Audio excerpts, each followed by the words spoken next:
आज हम स्टार्ट करेंगे 10th क्लास हिस्ट्री का चैप्टर 2 भारत में राष्ट्रवाद। जैसा कि बच्चों आपके एग्ज़ाम स्टार्ट होने वाले हैं और अभी आपके पास टाइम नहीं है कि आप पूरे सिलेबस को फिर से रिवाइज करें, तो यहाँ पर मैंने क्या किया है, सभी टॉपिक्स को शॉर्ट में समझाने का ट्राई किया है जिससे कि वो आपको ईजिली समझ आ जाए। ठीक है, तो इसमें जैसे ये वाला जो है, इस वीडियो में मैं आपको 2 टॉपिक समझाऊंगी। एक हमारा प्रथम विश्व युद्ध के दौरान भारत की स्थिति, यानी क्या क्या समस्याएं थी भारत को जिनका सामना करना पड़ा, और दूसरा सत्याग्रह का विचार, यानी सत्याग्रह का जो कॉन्सेप्ट है वो क्या है।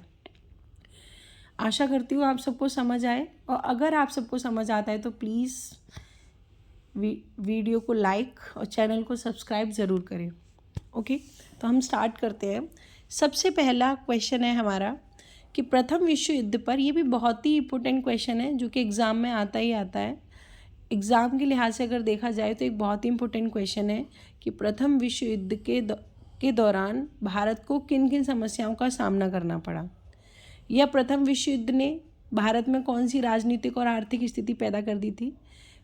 डिफरेंट तरीके से क्वेश्चन आपके एग्ज़ाम में आ सकता है। तो सबसे पहली बात, हम इसको समझने का प्रयास करते हैं कि ये है क्या।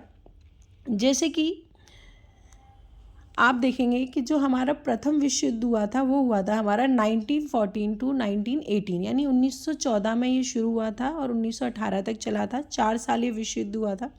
सबसे पहली बात जो समझने वाली है वो ये है कि प्रथम विश्व युद्ध भारत के साथ नहीं हुआ था, क्योंकि उस समय पर भारत इंग्लैंड का क्या था, एक उपनिवेश था, यानी हमारे देश पर अंग्रेज़ों का शासन था।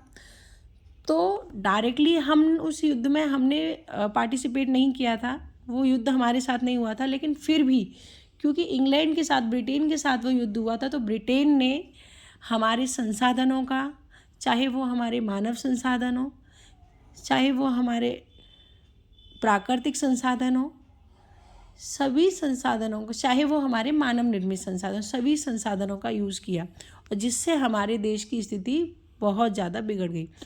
सबसे पहले क्या हुआ कि जब युद्ध में सेना की ज़रूरत पड़ी, सिपाहियों की ज़रूरत वहाँ पर पड़ी, तो ज़बरदस्ती सिपाहियों को जबरन भर्ती किया गया। उसके अलावा जो युद्ध के दौरान खर्चा हो रहा था बहुत ज़्यादा, तो उन्होंने क्या किया, कीमतों में वृद्धि हो गई, रक्षा खर्चों में वृद्धि कर दी गई, टैक्स बढ़ा दिए गए, सिपाहियों को जबरन भर्ती किया गया, कीमतों में वृद्धि हो गई, रक्षा खर्चे में वृद्धि हुई। और 1918 से लेकर 1918, 19 और 1920 और 21 में भारत की कई सारी फसलें खराब हो गई।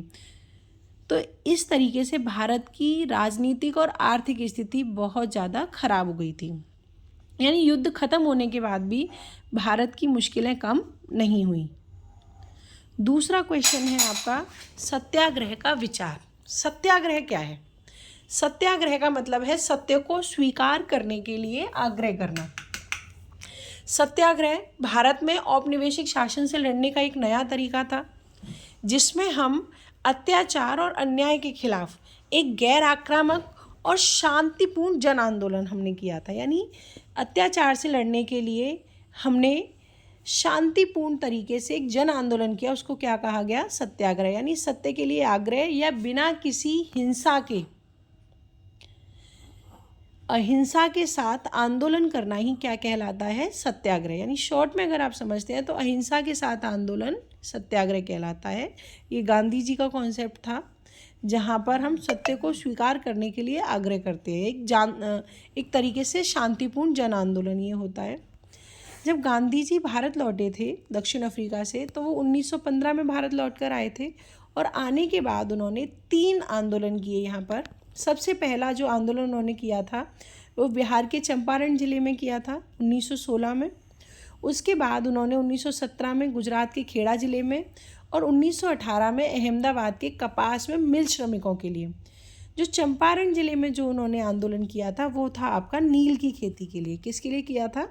नील की खेती के लिए। और गुजरात में जो आंदोलन उनका हुआ था वो किसके लिए किया गया था? वो उनके लिए किया गया था क्या कहते हैं,